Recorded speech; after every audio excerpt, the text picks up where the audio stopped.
Considérons la symétrie par rapport au centre d'une sphère. Elle engendre un groupe à deux éléments qui agit sur la sphère. Chaque orbite a deux éléments formés de deux points antipodaux.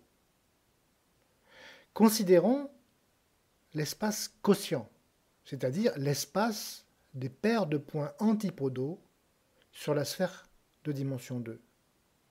Cet espace s'appelle le plan projectif réel.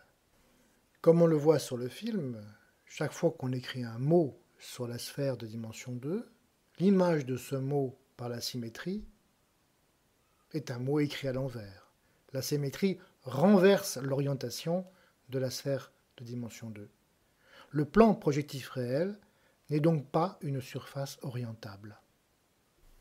Chaque couple de points antipodaux sur la sphère contient exactement un point dans l'hémisphère nord, sauf si ces deux points antipodaux sont sur l'équateur.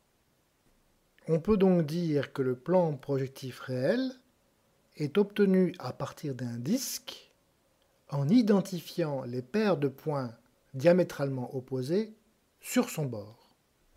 Découpons un petit disque au milieu de notre disque. Il nous reste un anneau dont il reste à identifier les points diamétralement opposés de l'un des deux bords. L'anneau est ici en jaune et sur le bord externe, on a indiqué des couleurs pour rappeler qu'il s'agit de coller le bleu avec le bleu, le vert avec le vert et l'orange avec l'orange. Comme ceci n'est pas facile à faire, on commence par ajouter une coupure radiale sur l'anneau, indiquée ici en rouge, et observer la manipulation dans l'espace.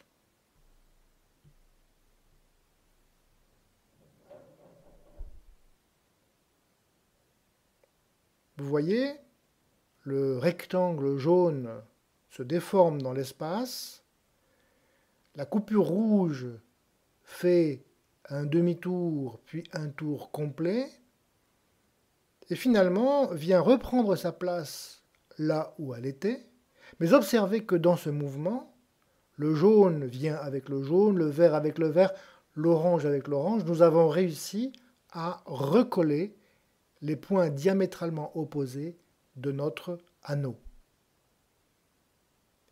On observe une bande de Möbius.